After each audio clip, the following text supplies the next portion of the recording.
The Galactic Empire had swallowed worlds for 10,000 years. From the molten plains of Drath to the crystalline cities of Selith Prime, no planet had resisted for long. Resistance was always brief, always futile, and always ended with the same choice, kneel or burn. The Empire believed there was no third option, but then they turned their gaze toward Earth. It began as a whisper among the stars. Imperial surveyors discovered a blue-green planet circling an unremarkable yellow star at the edge of a spiral arm. By all measures, Earth was primitive. Its ships had barely touched interplanetary space. Its weapons were crude compared to plasma, cannons and graviton lances, and its people were divided by nations and old rivalries. To the Empire, it seemed like easy prey, a world that would fall in days, perhaps hours. The Emperor himself never paid Earth much thought. He merely issued the order, the same order he had given to countless other worlds. They will kneel, or they will perish. And so the fleets came. At first, humanity thought it was a trick, a mistake, some elaborate hoax. When the alien ships appeared in orbit, sleek, massive, radiating power beyond comprehension, panic spread across governments. Scientists argued, generals demanded proof, politicians whispered of surrender. The Empire sent a message, translated, into every language at once.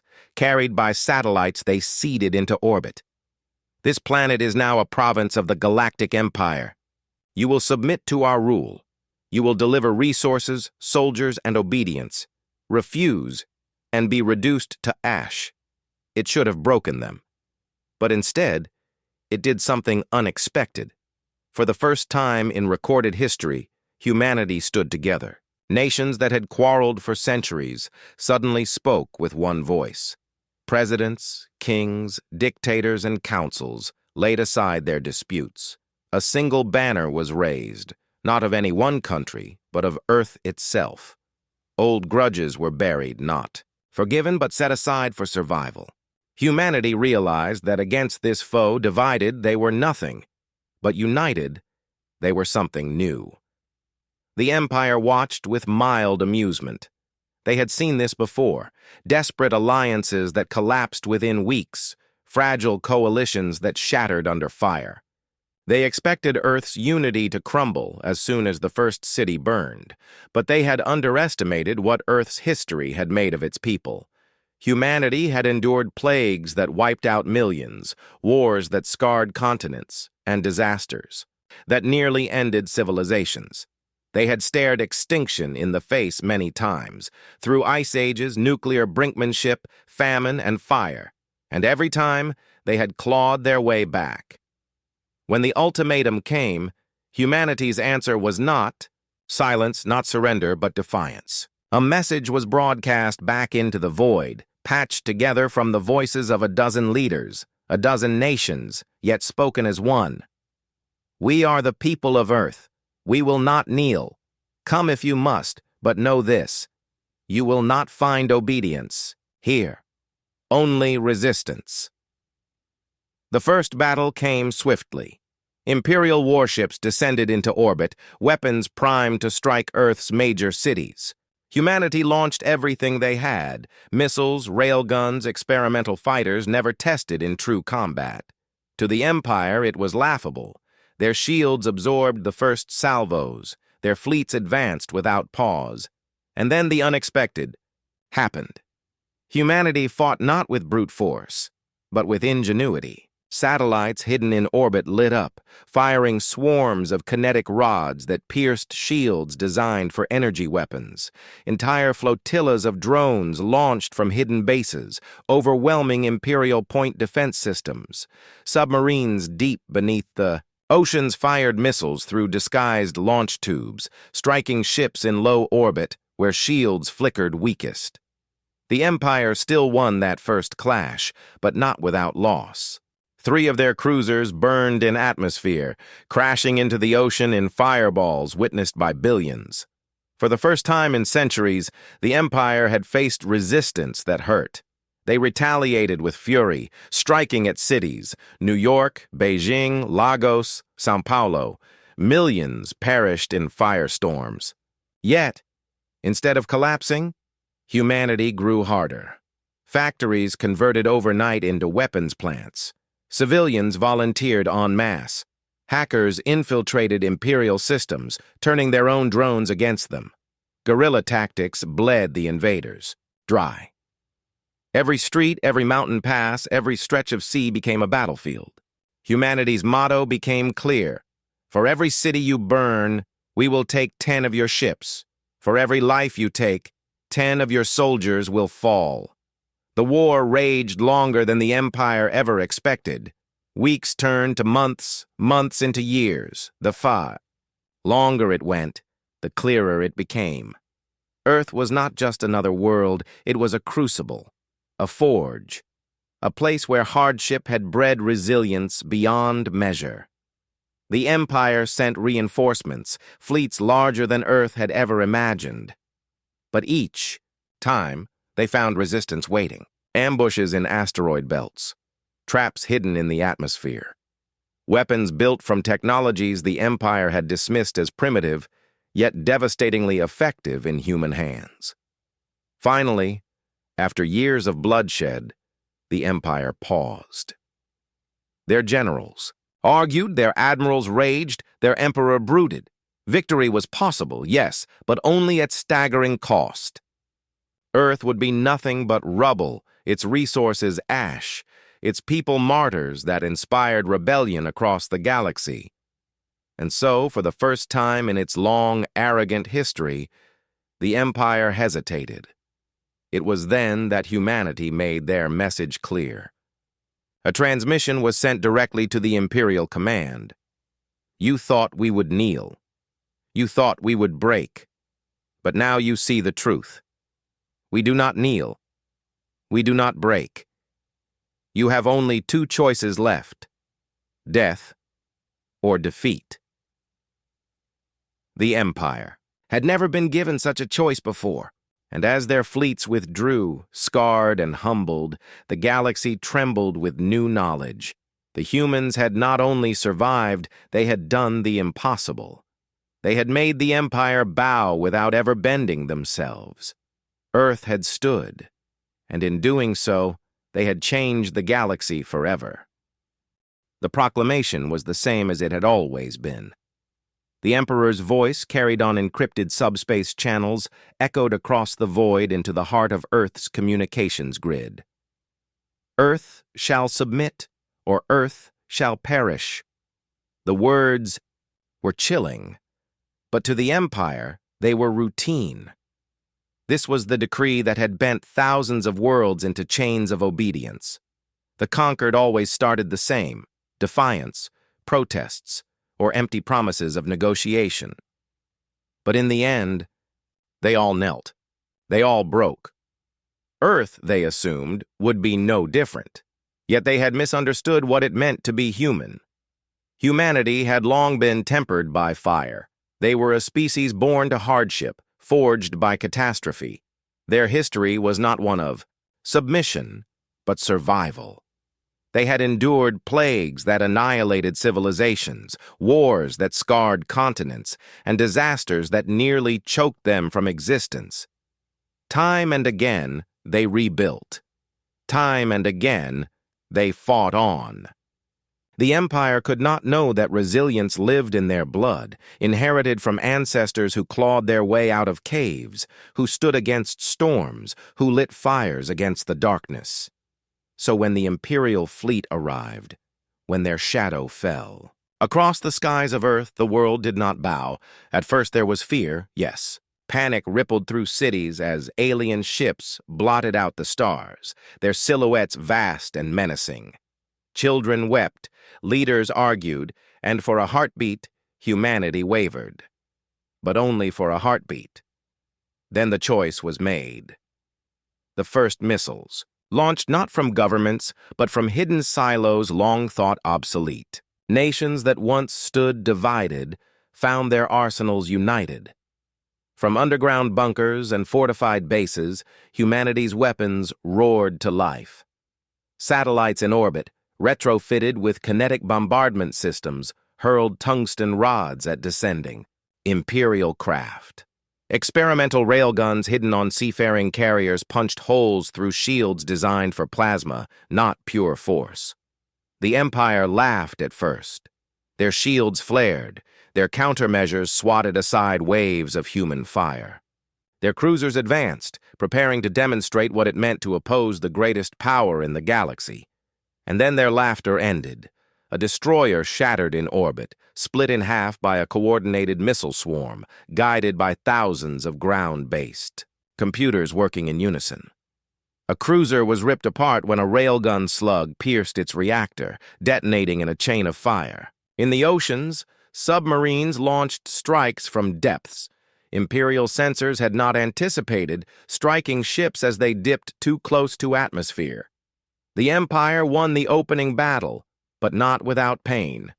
20 vessels were lost, dozens more limped away scarred. Against a primitive world, this was unthinkable. The retaliation was swift. Beams of plasma scythed through the skies, burning cities into ash. Millions perished in a single day. Entire skylines fell, oceans boiled under orbital bombardment. To the Empire, this was the end. Surely now Earth would crumble. Surely now humanity would kneel. But the opposite happened. For every city destroyed, 10 more factories converted to arms production. For every civilian slain, 100 volunteers took up arms. Humanity did not cower. They did not beg. They sharpened their fury into a blade. Guerrilla warfare bled the invaders dry. Resistance cells formed across occupied zones, striking convoys, sabotaging power stations, poisoning supplies. Hackers broke into Imperial systems, turning their own drones against them, turning weapons of domination into weapons of defiance.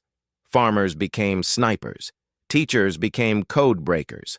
Children carried messages through bombed-out streets. Everyone, everywhere, fought. The Empire had never seen this before. Conquered species usually folded within weeks, but months passed, then years. And Earth did not fall. The Imperial High Command grew restless. Admirals demanded more reinforcements. Generals assured the Emperor that Earth would break as all worlds did. Yet each new fleet sent into orbit faced slaughter. Humanity had learned, adapted, evolved. Their crude ships became cunning predators. Their weapons grew sharper with every battle. Reverse-engineered alien technology gave birth to hybrid war machines the Empire had no counters for. It was not just war anymore. It was a lesson. Humanity was teaching the Empire something it had forgotten long ago, that fear could cut both ways. The turning point came during the Siege of Luna. Imperial forces established a massive command base on Earth's moon, preparing to bombard the planet into submission. Humanity launched everything they had left. Thousands of drones swarmed, carrying nuclear warheads. Hidden launchers on Earth fired salvos into the black sky. Fleets of improvised human warships, jury-rigged from freighters and mining craft, hurled themselves into suicidal charges. The battle lasted 3 days. When it ended, the moon was scarred, blackened by fire, and the Imperial base was gone. An entire fleet was reduced to wreckage drifting in orbit, and the message humanity sent afterward became legend. A broadcast beamed across every Imperial frequency, spoken not by a leader, but by the voice of an ordinary soldier whose words embodied all of Earth. You thought us weak. You thought we would kneel. But for every life you take, we will take 10 of yours. For every city you burn, we will burn your fleets. We do not bow. We do not break. We offer you a choice, death or defeat. The words spread like wildfire. Across the galaxy, conquered species whispered them in the dark, repeating them like a prayer, like hope. The Empire heard them too, and trembled. For the first time in its reign, the Empire faced a world that could not be broken. Victory was possible, yes, but it would mean annihilation. To win would be to scorch Earth until nothing remained, a victory that cost so much it would birth rebellion in every other star system. To lose was unthinkable, but to continue was worse. Every passing day Earth fought, the illusion of the Empire's invincibility cracked further, and so the Emperor found himself in a position he had never known before. He had given the command, submit or perish. Humanity had answered with a command of their own, one he could neither ignore nor easily conquer. The Empire had believed the choice was theirs to give. But Earth had turned the tables. Now, the galaxy watched as the invincible power of millennia faced a decision forced upon it by a single stubborn world, death or defeat. For 10,000 years, the Galactic Empire had known no equal. Its fleets spanned galaxies. Its banners flew over trillions of conquered souls. From crystalline worlds to molten wastelands, every star bent under its weight. To resist was madness. To defy was death. And then the Empire discovered Earth. To their cartographers, it was a footnote on a chart, an insignificant blue sphere orbiting an unremarkable sun. Its people had only just begun to touch the stars. Their technology was crude, their weapons outdated, their civilizations fractured. By all logic, Earth should have been another easy conquest. The order was given, bring them to heel. So the Empire sent fleets, massive armadas that had broken empires and erased civilizations. To them it was nothing but routine. They expected pleading. They expected fear. They expected surrender. What they received instead was something entirely alien to them. Humanity offered not submission, not negotiation, not even compromise. Their message was sharp, simple, and terrifyingly confident. Come closer, and you will know death. Attack us, and you will taste defeat. The Empire laughed. How could a species with such primitive weapons, such meager fleets, threaten the most powerful force in existence? It was delusion, they said, madness, a death wish. And so the first battle began. Imperial cruisers dropped into orbit, sleek and unstoppable. Their weapons charged, preparing to erase Earth's defenses in seconds. But humanity had no intention of fighting fair. They struck with creativity, with unpredictability, with ferocity the Empire had never seen. Improvised railguns hidden in mountains fired tungsten slugs at relativistic speeds, bypassing shields designed for plasma. Swarms of drones built in secret and launched from disguised civilian craft tore through Imperial formations like hornets, ripping apart giants. Nuclear warheads detonated not against hulls, but in carefully calculated positions, creating electromagnetic chaos that blinded Imperial sensors. The Empire's fleets won, yes, but they bled for it. And that was the beginning of their unraveling. Humanity did not fight as the Empire expected. They did not gather their armies for glorious, decisive battles. Instead, they fought everywhere, with everything. Every city became a fortress. Every civilian became a soldier. Their tactics were brutal, ingenious, relentless. For every weapon the Empire deployed, humanity found 10 ways to counter it. An Imperial patrol landing in the Amazon vanished without trace, swallowed by guerrilla fighters who struck like ghosts. Supply lines through orbit were cut by human. Hackers hijacking automated cargo drones. Even when cities burned, even when millions died, the survivors rose from the ashes and fought harder. The Empire was stunned. They had crushed worlds 10 times Earth's size, yet this insignificant planet refused to yield. And worse, Earth fought with a kind of madness the Empire could not comprehend.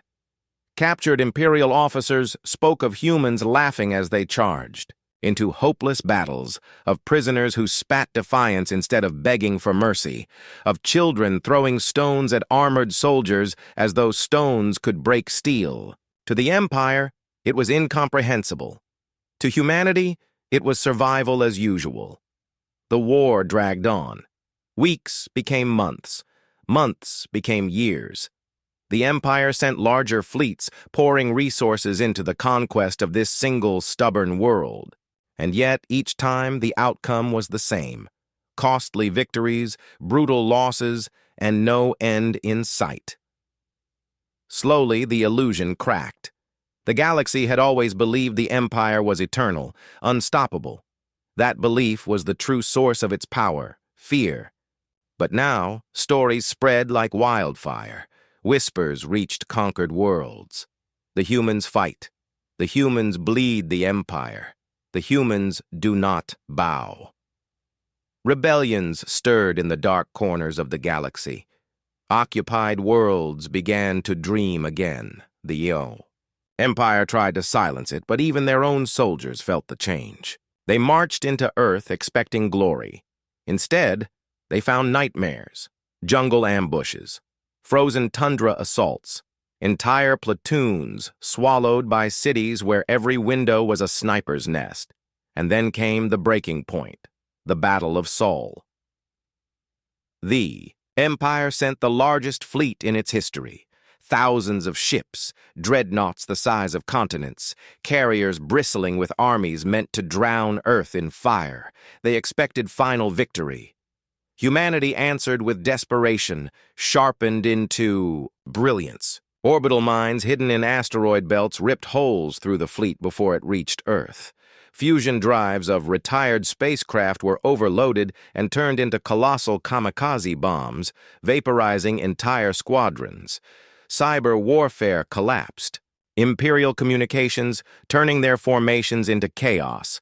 But it was not just technology, it was will. Human fleets, patched together, fragile compared to Imperial warships, hurled themselves into combat with suicidal resolve. They did not fight to survive. They fought to make sure the Empire remembered their names. And the Empire remembered. The battle raged for days. By its end, half the Imperial fleet was wreckage drifting in the void. And though Earth itself was scarred and bleeding, it still stood. It was then that the unthinkable happened. The Empire withdrew. They could have pressed on. They could have annihilated Earth with enough force. But the cost had become unbearable. Every battle against humanity tore deeper wounds into their fleets, their armies, their reputation. Earth was no longer a conquest. It was a quagmire, a curse, a living wound. And so, for the first time in its long reign, the Empire tasted hesitation. Across the galaxy, the illusion shattered. The unstoppable had been stopped. The invincible had been bloodied. The eternal had been forced to retreat. And it was all because of one defiant world, one stubborn species that had given them no choice but to face the words they had mocked at the beginning. Come closer, and you will know death. Attack us, and you will taste defeat. The Empire had learned those words were not threats. They were promises, and humanity had kept them.